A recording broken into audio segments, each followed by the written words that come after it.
at you from the hospital in Onomichi, Hiroshima. Basically, uh, something pretty crappy happened. I want to try to put the phone up here if I can, so I don't have to hold it. Yeah, yeah, that'll work. So, essentially, I'm just going to try to make this video pretty short to update you guys. But basically, Saturday night, a couple of nights ago, I started having massive trouble with um, going to the toilet, urinating, uh, because there was blood increasingly appearing in my urine, but also there were a lot of blood clots and pieces and things like that. I had a problem like this earlier this year, and the doctor gave me some catheters that I can use at home. They showed me how to use them, and I used them for a couple of days, but after that, the clots passed, and I didn't have another problem, and I haven't used any of those catheters since then, and that's been quite a while back, almost a year ago, or about a year ago. So, luckily, hey Peppy, thank you for stopping in. I'm just doing a quick update about what's going on. I am in the hospital in Onomichi, Hiroshima, so I just wanted to do a quick update. I came in here in the lobby because there's nobody in here right now. I think the signal in here is also better. Actually, I can kind of show you. You can turn the camera around. You can see I'm sitting in the corner all the way down here on the end. Way down there is one end, and this is the other end. Right here in the middle is the door that goes back out towards the patient rooms, and I am here. You can see it's kind of dark red. Well, that's what's coming out of me right now. They've got me hooked up on this. This tube is going in. This tube is coming out. And essentially it is, they've got two things hooked up to me. They've got this like kind of like a saline solution. It's dripping. You can see right here, it's just dripping steadily, and it's going inside and is helping to wash out my bladder.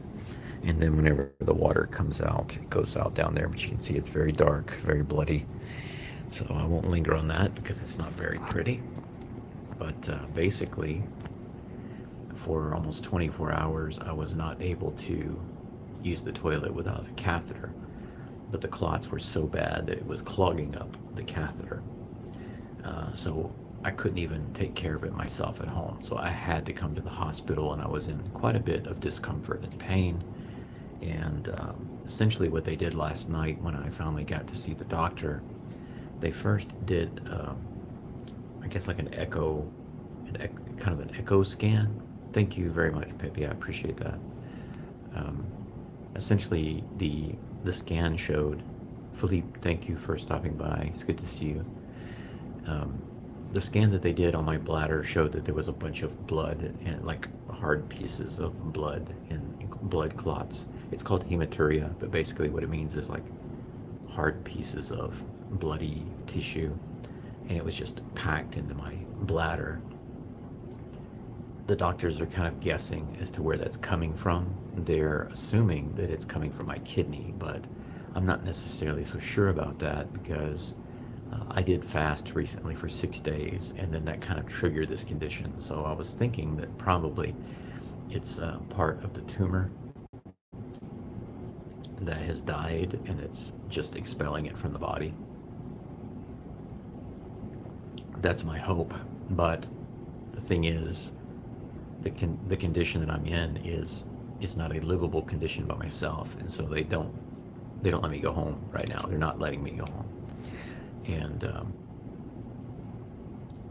I've been here now since basically 24 hours ago. I came here, so I've been here for 24 hours. I stayed the night in the ER last night, and just after lunch they moved me to a room, and they will continue to keep this bag connected to me with the water dripping down inside.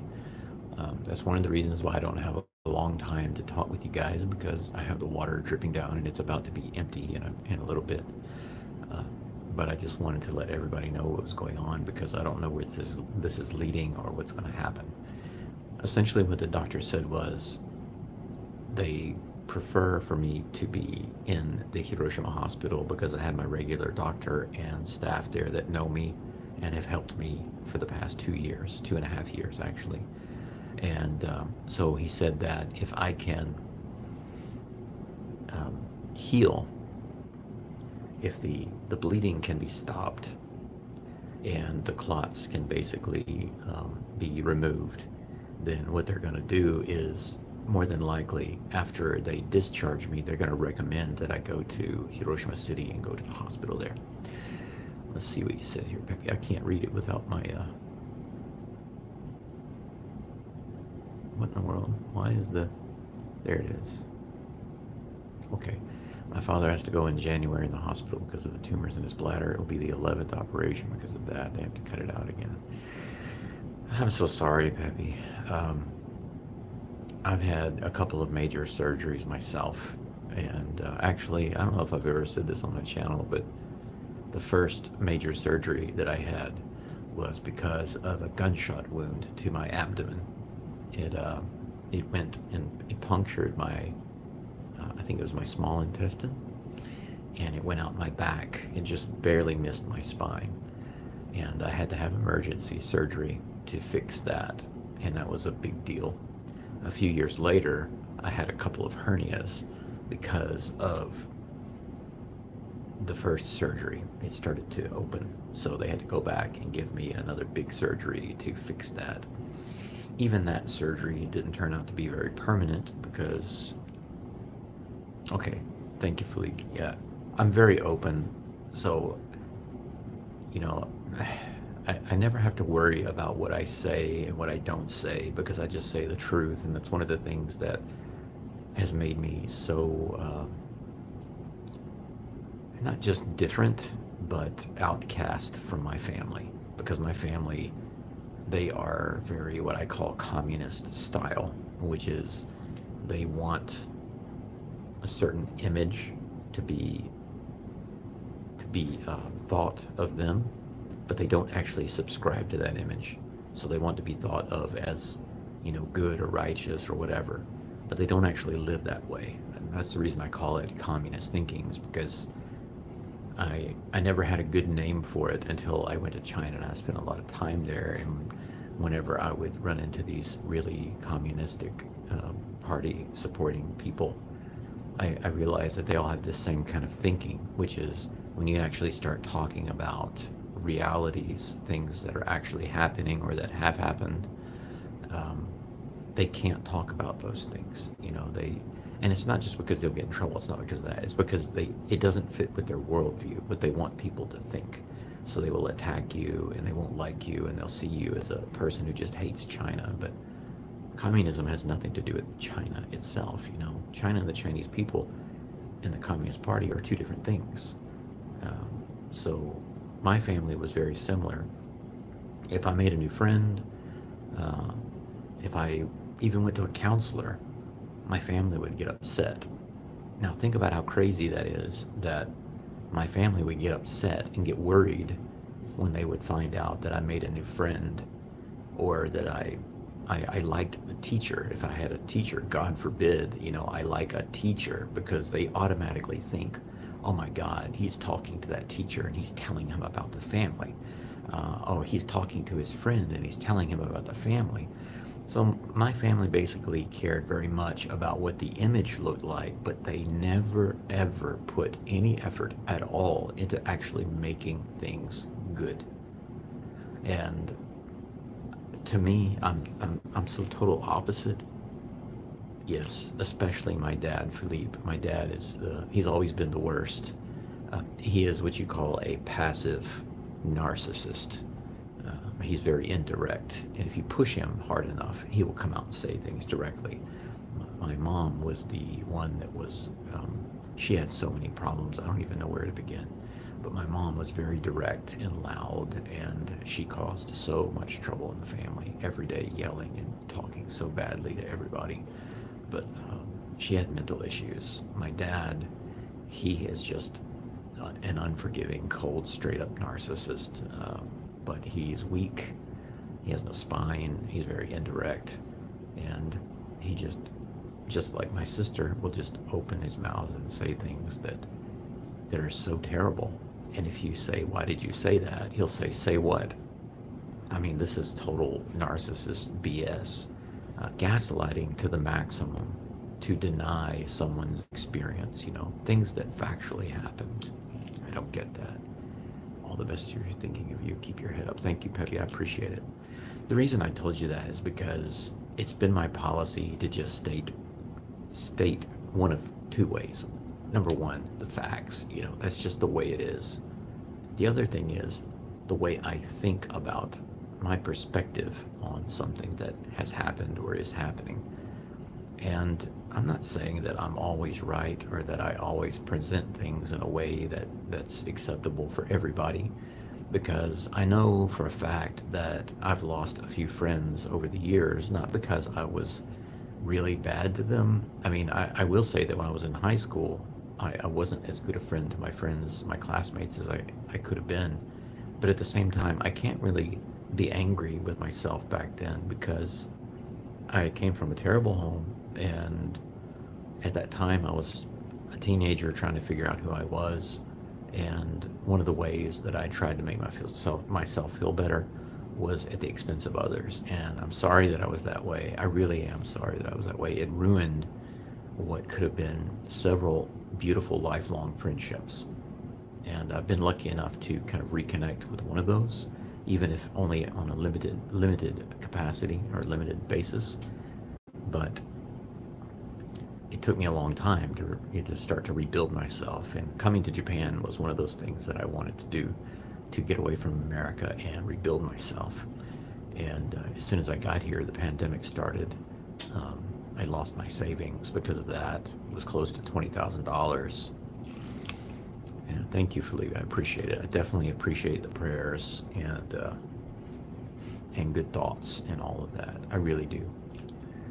You mentioned the 180-degree change in life direction afterwards. I can understand that. Went through something similar. It's difficult, really difficult. My mother was really stupid. It would be too much to write, but luckily I had my father. If your father was good, I'm so happy for you. I so wanted my dad to just love me for who I was and accept me and support me and believe in me, but he never did. Like I said, he's just been a straight up narcissist. He thought that I should always just do what he did, even though he was a total failure in everything. He was very religious, but he never lived. Once again, he did not live what he preached. He didn't practice it. He just preached it. And he was a failure in his job. He was a failure at home. He was a failure as a husband and a father. In every category, he's been a failure. But he had many chances to fix that. But narcissists just don't have empathy or sympathy, so he couldn't. In that regard, I can't be too angry with him. But because my mom had so many mental issues and emotional issues, and with my dad being the way he was, plus my brother also being a narcissist, and my sister going the route of spoiled brat, I was in the middle. I was caught in the middle of all of it. And I just happened to be very sensitive and artistic. I cared about different things like education and reading and traveling and language, and I wanted to make films, but I allowed all of those things to really get into my head and into my heart and really beat me down over the years. And I think that's what caused my current condition. The question is whether or not I can actually beat it. I still don't know the answer to that, but I will say that I've tried my best to just say things the way I believe they are, to say truth, and to share what my perspective is. I do my best to keep an open mind. I don't label myself, because I believe that labels put you into like a bucket. And whatever's in that bucket, you have to adhere to those rules and those policies, and I don't want to be like that. But anyway, right now, all I can do is sit here. I had to cancel my online classes for the next few days. I went ahead and canceled them all the way through Sunday just because I don't know when I'm going to get out of here. And so I can't work here from the hospital. I do have remote teaching, but I can't teach from the hospital here. The other thing is I can't go to school. I missed school today, and because I have a student visa, I'm only allowed to miss a certain number of days before immigration says, okay, that's too many, you gotta go. And then they give me like 30 days to get out of Japan. It's extreme considering my health. But I'm telling you guys, if you don't know already, immigration doesn't care. I would say that by and large, immigration doesn't really care. The municipal government offices and the people who work there are some of the best people I've ever had to deal with. The people at this hospital, the people at the hospital in Hiroshima are gold. They are pure gold. Everybody has been so amazing to me here in Hiroshima. I can't speak to the staff at the hospitals in like Tokyo or Osaka or these cities because I've never been in those.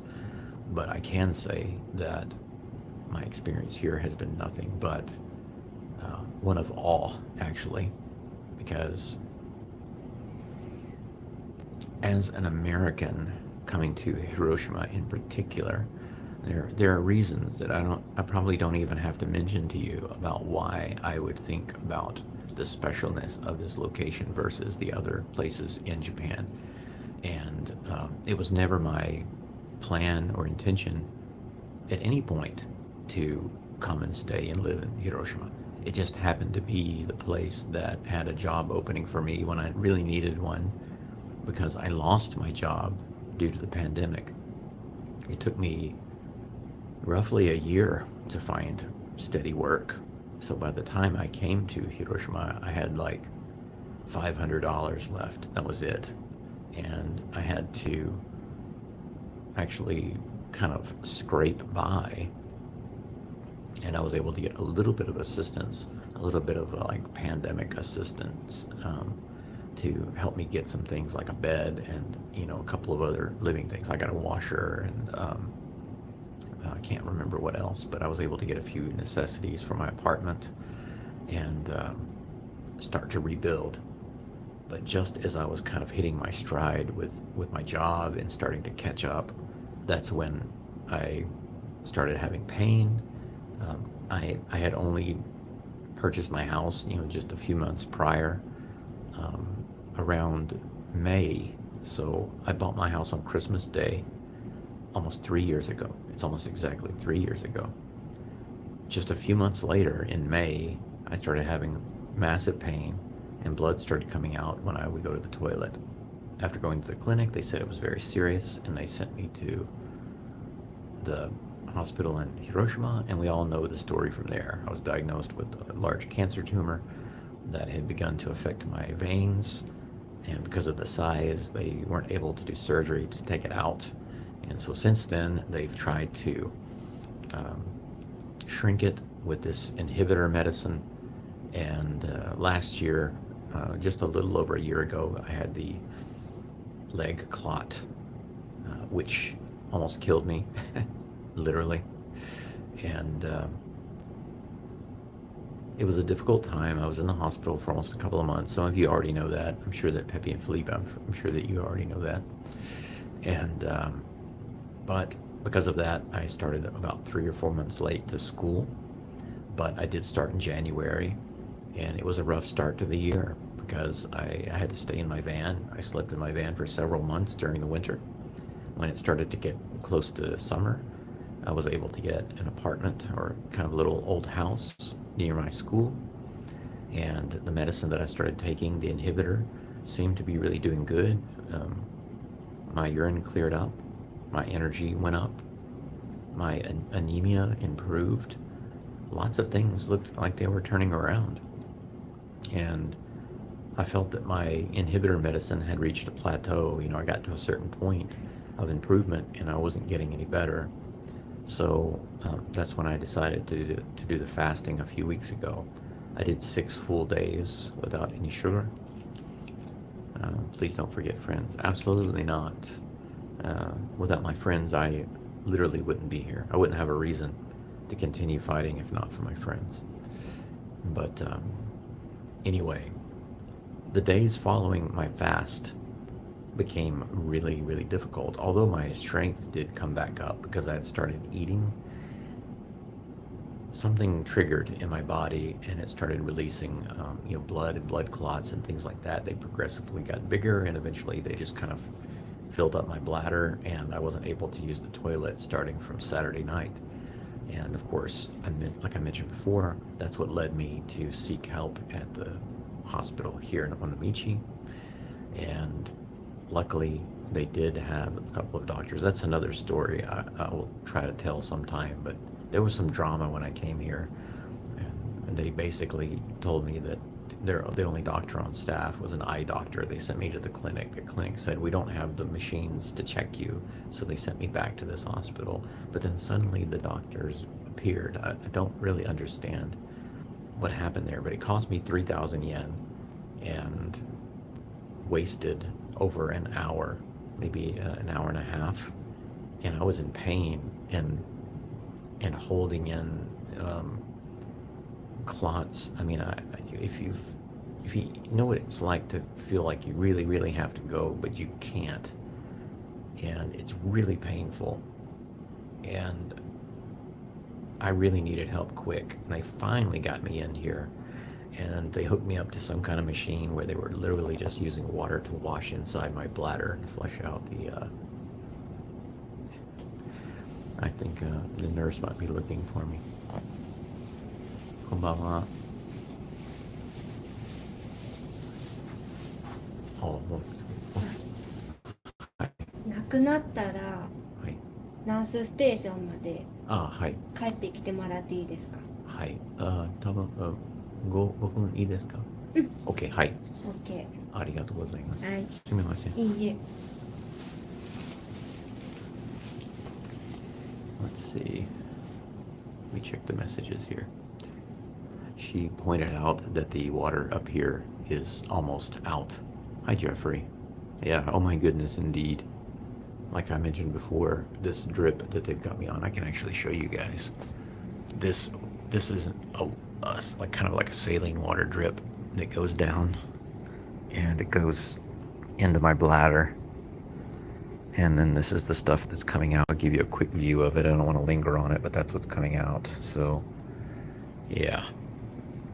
But the nurse just told me that after I'm done with this, if I'll stop by the nurse's station, they want to change this.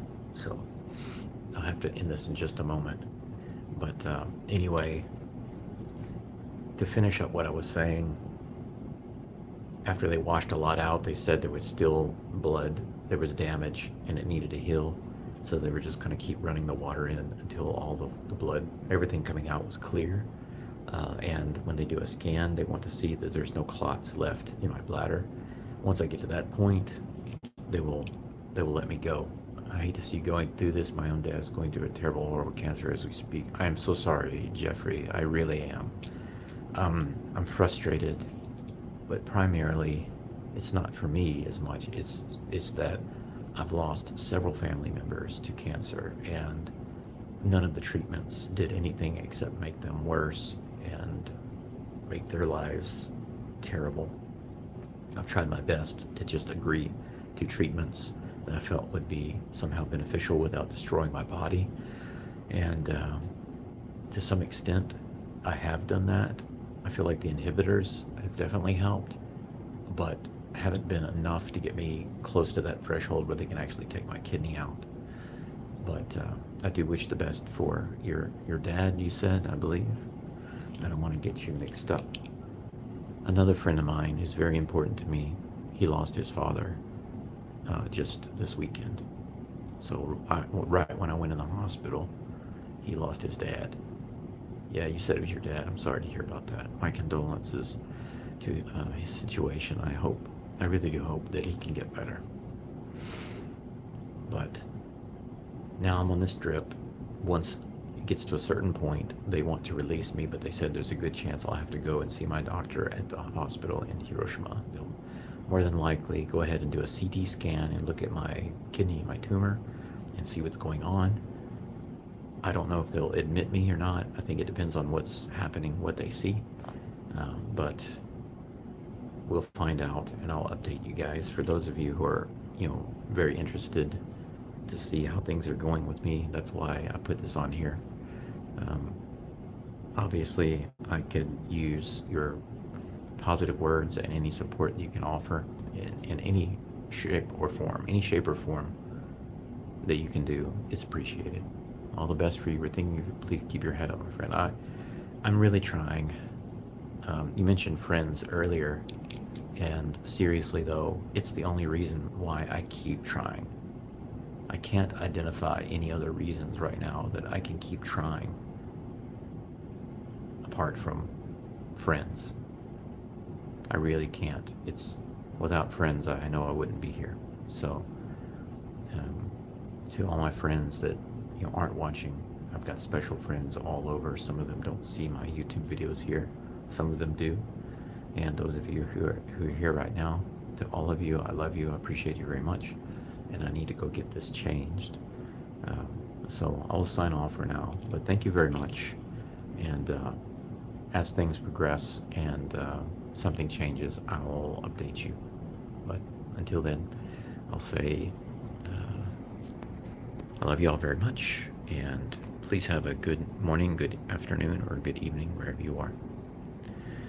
Sleep says, hoping and praying a good outcome for you, Brandon. Thank you very much. All the best for your dad from Pepe. Yes, that's right. All the best for your dad, Jeffrey. Wishing the best for your Brandon. Stay strong. Thank you. I'm doing my best. Sometimes I just, I seriously wonder why. What's the point? But there's one thing that I can't get past, and that is having friends. Without friends, I seriously can't see a reason to keep trying. So, anyway. Love you guys, and I'll see you next time. じゃあね。